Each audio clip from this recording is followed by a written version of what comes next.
നമസ്കാരം.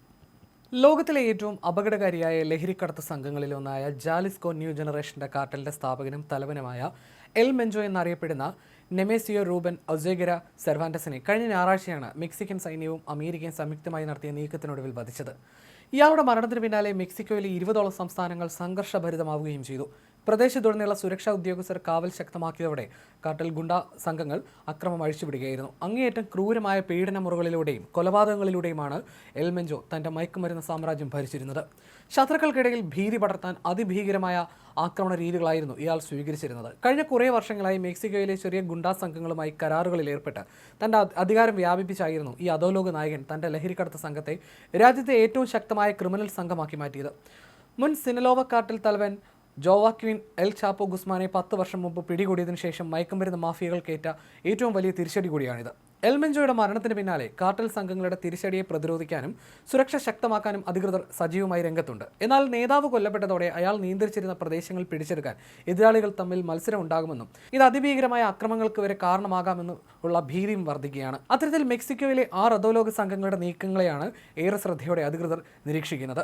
L Mencho കൊല്ലപ്പെട്ടെങ്കിലും ആ ലഹരി സംഘം തന്നെയാണ് ഈ പട്ടികയിലെ ആദ്യത്തേതും. അമേരിക്കയിലേക്ക് മെത്താഫെറ്റമീനും ഫെന്റനൈലും കടത്തുന്നതിൽ പ്രധാന പങ്ക് വഹിക്കുന്ന മെക്സിക്കോയിലെ ഏറ്റവും ശക്തമായ മയക്കുമരുന്ന് മാഫിയകളിൽ ഒന്നാണ് Jalisco new generation cartel. Latin അമേരിക്കയിൽ നിന്ന് അമേരിക്കയിലേക്കുള്ള മയക്കുമരുന്ന് കടത്ത് പാതകളിലെ എൽ മെഞ്ചോയ്ക്ക് ശക്തമായ നിയന്ത്രണമായിരുന്നു ഉണ്ടായിരുന്നത്. മെക്സിക്കോയിലെ 32 സംസ്ഥാനങ്ങളിൽ 21 എണ്ണത്തിലും ഇയാളുടെ കാർട്ടലിന് സാന്നിധ്യമുണ്ട്. കൂടാതെ അമേരിക്കയിലെ ഏതാണ്ട് എല്ലാ ഭാഗങ്ങളിലും ഈ അധോലോക സംഘം സജീവമാണ്.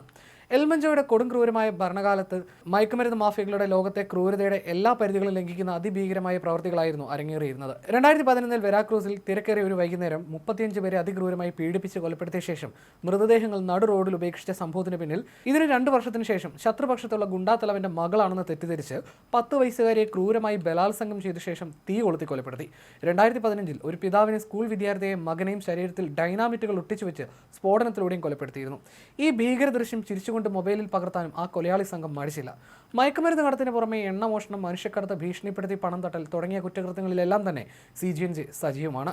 എൽ മെഞ്ചോയുടെ മരണത്തിന് പിന്നാലെ ഈ ഭീമൻ മയക്കുമരുന്ന് സാമ്രാജ്യത്തിന്റെ നിയന്ത്രണം ആര് ഏറ്റെടുക്കുമെന്ന കാര്യത്തിൽ വ്യക്തതയില്ല. എങ്കിലും എൽ മെഞ്ചോയുടെ മരുമകനായ ജൂലിയോ ആൽബർട്ടോ കാസ്റ്റിലോ റോഡ്രിഗസ് അടുത്ത തലവനായേക്കുമെന്നാണ് കരുതപ്പെടുന്നത്. എന്നാൽ ഞായറാഴ്ച നടന്ന സൈനിക നീക്കത്തിൽ കാർട്ടലിന്റെ ഏതൊക്കെ ഉന്നത നേതാക്കൾ രക്ഷപ്പെട്ടു എന്നതിനെക്കുറിച്ച് US അധികൃതർക്ക് ഇപ്പോഴും സംശയമുണ്ട്. എൽ മെഞ്ചോയുടെ മകൻ 2020 മുതൽ അമേരിക്കയിൽ ജീവപര്യന്തം തടവ് ശിക്ഷ അനുഭവിക്കുകയാണ്. അതേസമയം കഴിഞ്ഞ വർഷം ഫെബ്രുവരിയിൽ ജയിൽ മോചിതയായ എൽ മെഞ്ചോയുടെ വിധവ റോസലിൻഡ ഗോൺസാലസിനെ കുറിച്ചും പിന്നീട് വിവരങ്ങളൊന്നുമില്ല.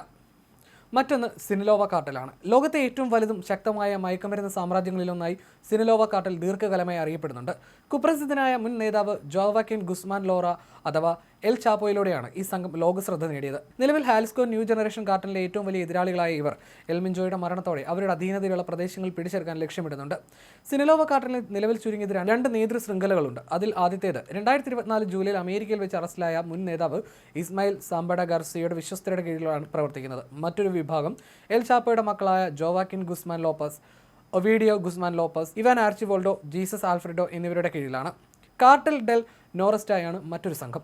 വടക്കിഴക്കൻ മെക്സിക്കോ കേന്ദ്രീകരിച്ച് പ്രവർത്തിക്കുന്ന ഭീകരമായ മയക്കുമരുന്ന് മാഫിയയാണ് കാർട്ടൽ ഡെൽ നോറസ്റ്റ. മുൻപ് ലോസ് സെറ്റാസ് എന്നറിയപ്പെട്ടിരുന്ന ഇവർ മയക്കുമരുന്ന് കടത്ത്, തട്ടിക്കൊണ്ടുപോകൽ, മനുഷ്യക്കടത്ത്, ഭീഷണിപ്പെടുത്തി പണം തട്ടൽ തുടങ്ങിയ കുറ്റകൃത്യങ്ങളിൽ ഏർപ്പെട്ടിരുന്നു. ഇവരുടെ മുൻ നേതാവായിരുന്ന മിഗ്വൽ ഏഞ്ചൽ ട്രെവിനോ മൊറാലസ് ക്രൂരതയുടെ പര്യായമായിരുന്നു. ശത്രുക്കളെ പീഡിപ്പിക്കാൻ ഇയാൾ സ്വീകരിച്ചിരുന്ന രീതികൾ കേട്ടാൽ ആരും നടുങ്ങും. സ്റ്റ്യൂ എന്നറിയപ്പെട്ടിരുന്ന ഇയാളുടെ കൊലപാതക രീതി ലോക പ്രശസ്തമായിരുന്നു. ശത്രുക്കളെ 55 ഗാലൻ വലിയ വീപ്പകളിൽ അടച്ച ശേഷം അതിൽ പെട്രോളോ ഡീസലോ ഒഴിച്ച് ജീവനോടെ കത്തിച്ച് കളയുന്നതായിരുന്നു ഇയാളുടെ രീതി. ഡസൻ കണക്കിന് ആളുകളെ ജീവനോടെ തന്നെ ഇയാൾ വെട്ടിനുറുക്കാറുണ്ടായിരുന്നുവെന്ന് പറയപ്പെടുന്നു. തനിക്ക് അജയ്യത ലഭിക്കുമെന്ന് വിശ്വസിച്ച് ഇയാൾ ഇരകളുടെ ഹൃദയം ഭക്ഷിക്കാറുണ്ടായിരുന്നുവെന്ന് ഒരു മാധ്യമപ്രവർത്തകനും വെളിപ്പെടുത്തിയിട്ടുണ്ട്. 2013 മൊറാലസ് അറസ്റ്റിലായതോടെ ഈ ഗുണ്ടാ സംഘത്തിന്റെ തകർച്ച തുടങ്ങിയായിരുന്നു. മറ്റൊരു പ്രധാന നേതാവായ ജുവാൻ ഗെറാർഡോ ട്രെവിനോ ചാവേസ് 2022 അമേരിക്കയിൽ പിടിയിലായി. ഇയാളുടെ വലങ്കൈയായിരുന്ന റിക്കാർഡോ ഗോൺസാലസ് സൗസേഡ കഴിഞ്ഞ ഫെബ്രുവരിയിൽ മെക്സിക്കോയിൽ വെച്ച് അറസ്റ്റിലാവുകയും കഴിഞ്ഞ മാസം അമേരിക്കയ്ക്ക് കൈമാറുകയും ചെയ്തിരുന്നു. നിലവിൽ മിഗ്വൽ ഏഞ്ചൽ ഡി ആൻഡ ലെഡെസ്മയാണ് ഈ സംഘത്തിന്റെ തലപ്പത്തുള്ളതെന്നാണ് അമേരിക്കൻ അധികൃതർ പറയുന്നത്. ഇയാൾ സംഘത്തിന് ആവശ്യമായ ആയുധങ്ങളും വെടിക്കോപ്പുകളും എത്തിക്കുന്നതിലാണ് പ്രധാനമായും ശ്രദ്ധ കേന്ദ്രീകരിക്കുന്നത്. കാർട്ടൽ തിജുവാന നുവ ജനറേഷനാണ് മറ്റൊന്ന്. മുമ്പ് അരെല്ലാനോ ഫെലിക്സ് കാർട്ടൽ എന്നറിയപ്പെട്ടിരുന്ന തിജുവാന കാർട്ടൽ മെക്സിക്കോയിലെ ഏറ്റവും വലുതും അക്രമാസക്തമായ മയക്കുമരുന്ന് സംഘങ്ങളിലൊന്നായിരുന്നു. അമേരിക്കയ്ക്കുള്ളിൽ കൊക്കൈൻ, ഹെറോയിൻ, മരിജുവാന, മെത്താഫെറ്റമീൻ എന്നിവ കടത്തുന്നതിലും നേരിട്ട് തെരുവുകളിൽ മയക്കുമരുന്ന് വിൽപ്പന നടത്തുന്നതിലും ഇവർ പങ്കാളിയാണ്. നിലവിൽ ഈ സംഘം തകർച്ച നേരിടുകയാണ്.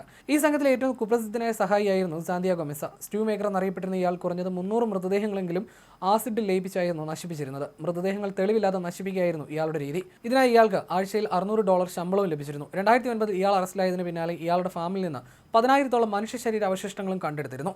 ലാ നുവേവ ഫാമിലിയ മിച്ചോവാക്കാന കാർട്ടലാണ് മറ്റൊന്ന്. മെക്സിക്കൻ സംസ്ഥാനങ്ങളായ മിച്ചോവാഗൻ, ഗുറേറോ എന്നിവ കേന്ദ്രീകരിച്ച് പ്രവർത്തിക്കുന്ന മയക്കുമരുന്ന് സംഘമാണ് ലാ നുവേവ ഫാമിലിയോ മിച്ചോവാക്കാന.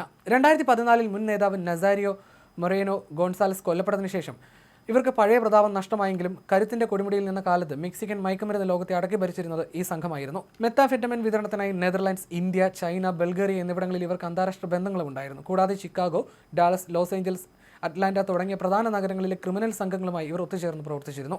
ശത്രുക്കളെ ഉന്മൂലനം ചെയ്യുന്നത് തങ്ങളുടെ ദൈവികമായ മതവിശ്വാസമാണെന്ന് വിശ്വസിക്കുന്ന ഒരു മതവിഭാഗത്തെ പോലെയായിരുന്നു ഇവർ പ്രവർത്തിച്ചിരുന്നത്. കാർട്ടൽ ഡെൽ ഗോൾഫോ ആണ് മറ്റൊന്ന്. മെക്സിക്കോയിലെ ഏറ്റവും പഴക്കമേറിയ മയക്കുമരുന്ന് മാഫിയായിട്ടാണ് കാർട്ടൽ ഡെൽ ഗോൾഫോ അറിയപ്പെടുന്നത്. അമേരിക്കയിലേക്ക് മദ്യം കടത്തിക്കൊണ്ടാണ് ഇവർ പ്രവർത്തനം ആരംഭിച്ചത്. ഇപ്പോൾ വടക്കിഴക്കൻ മെക്സിക്കോ കേന്ദ്രീകരിച്ചാണ് ഇവരുടെ കുറ്റകൃത്യങ്ങൾ നടക്കുന്നത്. ദി അക്കൗണ്ടന്റ് എന്നറിയപ്പെടുന്ന ജോസ് ആൽഫ്രെഡോ കാർഡനാസ് മാർട്ടിനസ് ആയിരുന്നു ഇവരുടെ അവസാനമായി അറിയപ്പെട്ട നേതാവ്. ഇയാൾ 2018 തുടക്കത്തിൽ പിടിക്കപ്പെട്ടു. കഴിഞ്ഞ കുറച്ച് വർഷങ്ങളായി നീണ്ടു നിൽക്കുന്ന ആഭ്യന്തര തർക്കങ്ങൾ ഈ കാർട്ടലിനെ വല്ലാതെ ദുർബലപ്പെടുത്തിയിട്ടുണ്ട്. നിലവിൽ ഇത് ഒറ്റപ്പെട്ട സംഘടനയല്ല, മറിച്ച് സ്വാധീനം കുറഞ്ഞ ചെറിയ ചെറിയ ഗ്രൂപ്പുകളുടെ കൂട്ടായ്മ മാത്രമാണ്. ഇതിൽ പ്രധാനപ്പെട്ട ഒരു ഗ്രൂപ്പാണ് ഗ്രൂപ്പ് സോംബ്ര. ചെറിയ സംഘമാണെങ്കിലും പൊതുമധ്യത്തിലുള്ള വധശിക്ഷ നടപ്പാക്കിയതിലൂടെയും അംഗഭംഗം വരുത്തിയതിലൂടെയും പ്രദേശത്ത് ഭീതി നിലനിർത്താനും ഇവർക്ക് സാധിച്ചിട്ടുണ്ട്. അത്യാധുനിക സാങ്കേതിക വിദ്യ ഉപയോഗിച്ച് ശത്രുക്കളുടെ നീക്കങ്ങൾ നിരീക്ഷിക്കുന്ന സിനലോവയിൽ നിന്നും വ്യത്യസ്തമായി പഴയ രീതിയിലുള്ള ഭീഷണിപ്പെടുത്തലുകളും പ്രദേശങ്ങൾ പിടിച്ചെടുക്കലുമാണ് ഇവർ പിന്തുടർന്നിരുന്നത്. ഇതിവർക്ക് തിരിച്ചടിയാവുകയും തുപ്പാൻ പോലുള്ള ഇടങ്ങളിൽ ഇവർക്ക് നിയന്ത്രണം നഷ്ടമാവുകയുമായിരുന്നു.